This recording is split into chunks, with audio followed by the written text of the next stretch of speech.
Good morning class 10th। मैंने आपको group में जो लिंक सेंड किया था उसमें हम पर्सनल सत्याग्रह तक पढ़ चुके थे। Now today we read Quit India movement, Bharat छोड़ो आंदोलन। क्रिप्स मिशन के फेल होने के कारण जैपनीज अटैक का फियर होने लगा इंडिया में।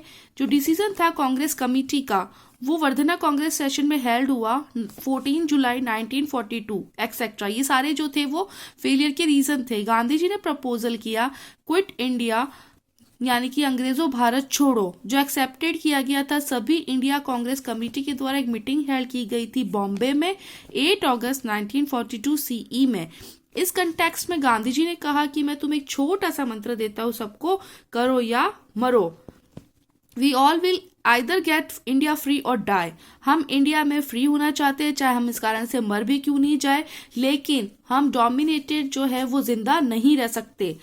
इससे पहले जो 9 अगस्त गांधी जी अरेस्टेड हुए थे, कई जो सेवरल उनके कांग्रेस लीडर्स थे, कांग्रेस ने डिक्लेयर किया था इसको एक इलीगल एसोसिएशन। कोई फिक्स प्लान नहीं था इस कंटेक्स्ट में इस मूवमेंट को लेके। तो इस मूवमेंट के अंदर ये डिसाइड किया गया था कि पीसफुल स्ट्राइक करेंगे, मतलब शांतिपूर्ण स्ट्राइक होगी। कंटेक्ट पब्लिक असेंबलीज जो होगी। रिफ्यूज टू पे लैंड रेवेन्यू को पे करने से रिफ्यूज किया गया। और नॉन कॉर्पोरेट और उसी के साथ में जो है गवर्नमेंट को लेकर भी ये जो है नॉन कॉर्पोरेट गवर्नमेंट जो भी थी उसके लिए जो है मूवमेंट स्टार्ट किया गया।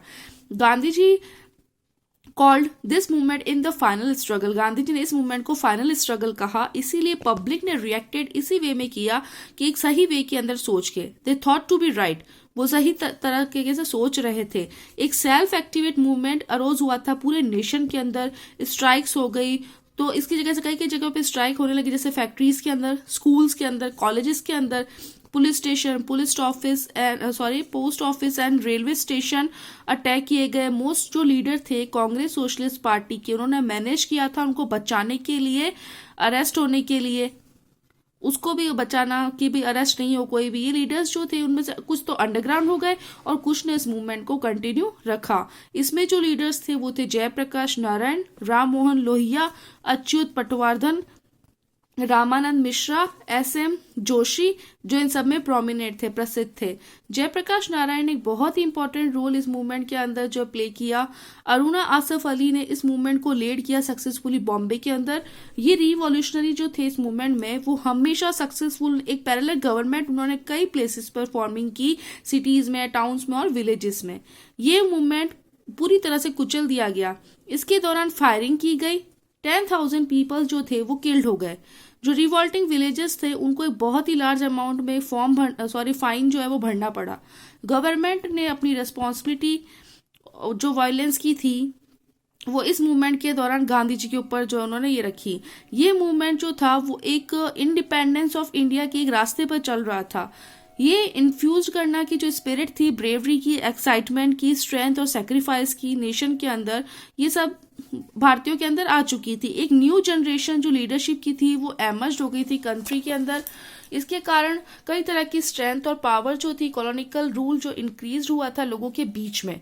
अब इंडिया ने डिमांडेड की थी nothing less than complete independence. अब हमें कुछ नहीं सही चाहिए, सिर्फ हमें जो है पूरी तरह से स्वतंत्रता चाहिए। Now is tribal present and Prajamandal movement in Rajasthan. First हम पढ़ेंगे tribal and peasant movement in Rajasthan. Political awareness started हो गई थी और स्टैब्लिश हुए थे राजस्थान के अंदर। कई तरह के एफर्ट्स दिखाए फार्मर्स ने और ट्राइबल सोसाइटी में। जब एक्सेसिव बर्डन जो है वो टैक्सेस का यहाँ पर फार्मर के ऊपर बढ़ गया तो उन्होंने विरोध किया और चैलेंज किया कंटेम्प्रेरी पॉलिटिकल सिस्टम को। ट्राइबल एरियाज में, राजस्थान के ट्राइबल एरियाज में कुछ मूवमेंट्स सेल्फ मोटिवेटेड थे, जबकि एक सोर्स बन गए थे वो इंस्पिरेशन, प्रेरणा का, कि फ्यूचर मूवमेंट स्टार्टेड करेंगे अगेन इनजस्टिस और अननेसेसरी एक्सप्लोटेशन के खिलाफ। यानी कि जो अन्याय और जो उनका बिना मतलब का जो शोषण हो रहा है उसके विरुद्ध वो क्या करेंगे, फ्यूचर में मूवमेंट स्टार्ट करेंगे। Bhils use to resides in southern regions of Rajasthan. Bhils ने इसके लिए जो है सदर्न रीजन्स ऑफ राजस्थान में वो रहे, मेनली डूंगरपुर, मेवाड़, प्रतापगढ़, बांसवाड़ा और कुशालगढ़ क्षेत्र। भील एक एक्सट्रीमली ट्रेडिशनल ट्राइब थी जो कि बहुत ही अवेयर थी अपने सोशल और इकोनॉमिक स्टेटस को लेके। जब उनके ट्रेडिशनल राइट को वायलेटेड किया गया तो उन्होंने उसको अपोज करने की, मतलब रूलर्स और ब्रिटिशर्स को अपोज करना स्टार्ट कर दिया, उनका विरोध करना स्टार्ट कर दिया। इसमें सबसे पहले हम लोग पढ़ेंगे भगत मूवमेंट के बारे में। सोशल और मोरल डेवलपमेंट जो भील्स के गोविंद गुरु स्टैब्लिश किया था, उन्होंने सम सभा और फॉर्म की थी भगत मूवमेंट, उस ताकि जो हिंदुज्म की जो बाउंड्रीज है उसको वो अच्छे से रख सके। एडमिनिस्ट्रेशन जो था वो कंसर्न किया गया था सोशल सामाजिक पुनर्जागरण के लिए, जिसको स्पॉन्सर्ड किया गया था सम सभा द्वारा। भील्स के अंदर मेवाड़ में डूंगरपुर, इदार, गुजरात, विजयनगर और मालवा। इसीलिए भील्स जो थे वो फोर्स किए गए थे पार्टिसिपेट करने के लिए भगत मूवमेंट में। जब भील्स फोर्स कर रहे थे परफॉर्म करने के लिए बैगर का मतलब होता है आज forcefully to work in field, यानी कि उनको जबरदस्ती जो है खेतों में काम करने के लिए बोला जाता था और उन्होंने डिप्राइव किया था अपने फंडामेंटल राइट्स को। दे बिगेन अ मूवमेंट, उन्होंने जो मूवमेंट स्टार्ट किया। ब्रिटिशर्स ने सोचा कि जो उद्देश्य होता है सोशल रिफॉर्म मूवमेंट का वो रन किया गया था गोविंद गुरु के फॉर्मेशन में एक भील स्टेट में। गोविंद गुरु जो अरेस्टेड हुए थे डूंगरपुर स्टेट में अप्रैल 1913 सीई, लेकिन उसके बाद वो छोड़ दिए गए। गोविंद गुरु उसके बाद आगे बढ़े मानगढ़ हिल्स की तरफ अपने साथियों के साथ। अक्टूबर 1913 सीई में उन्होंने एक मैसेज दिया और उसी के साथ आग्रह किया भील्स को असेंबल होने के लिए मानगढ़ हिल पर।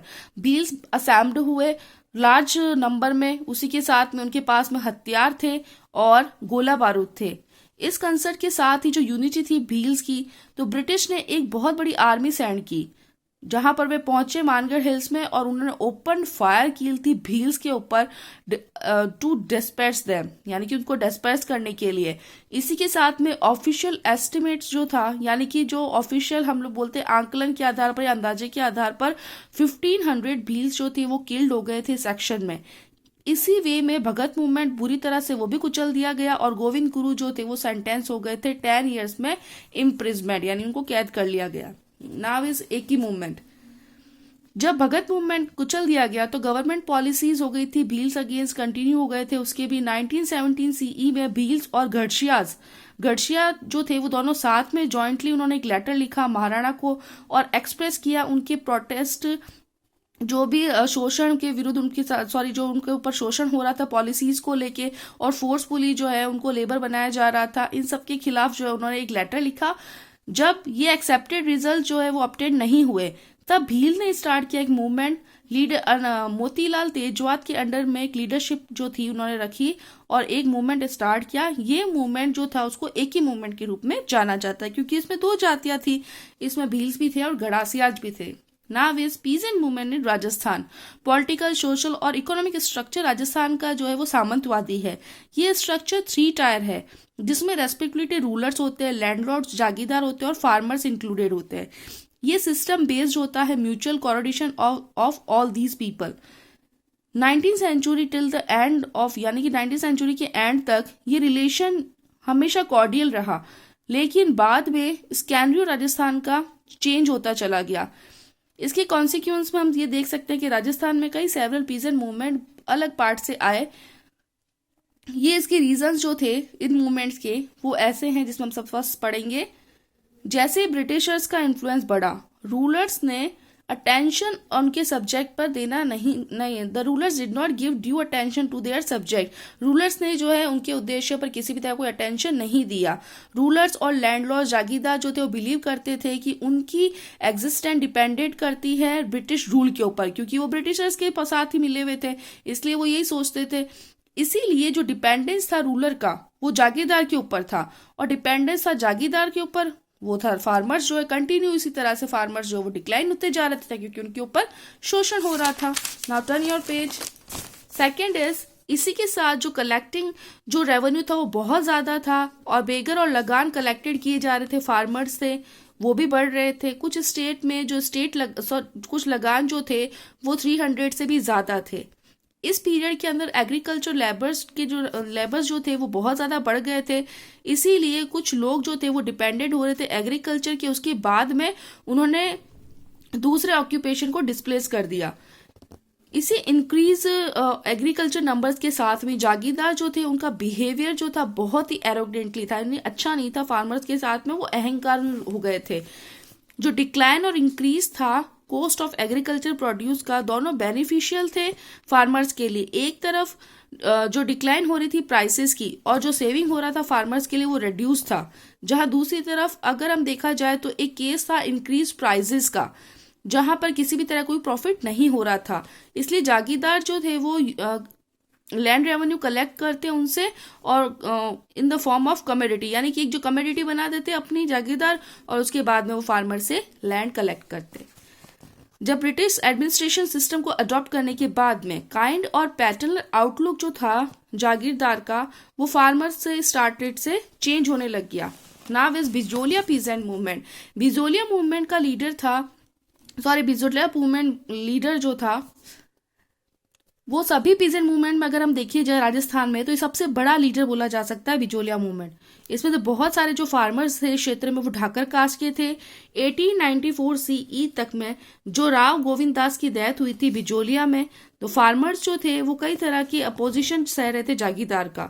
लेकिन 1894 सीई में एक newly appointed jagirdar Kishan Singh introduce हुआ कई चेंजेस के साथ में ठिकाना स्टेट में, और जागीर पॉलिसीज उसने बनाई। इस टाइम में 87% जो इनकम थी फार्मर्स की वो जागीरदार ने जो है 84 टाइप्स ऑफ टैक्सेस और रेवेन्यू से बनाई।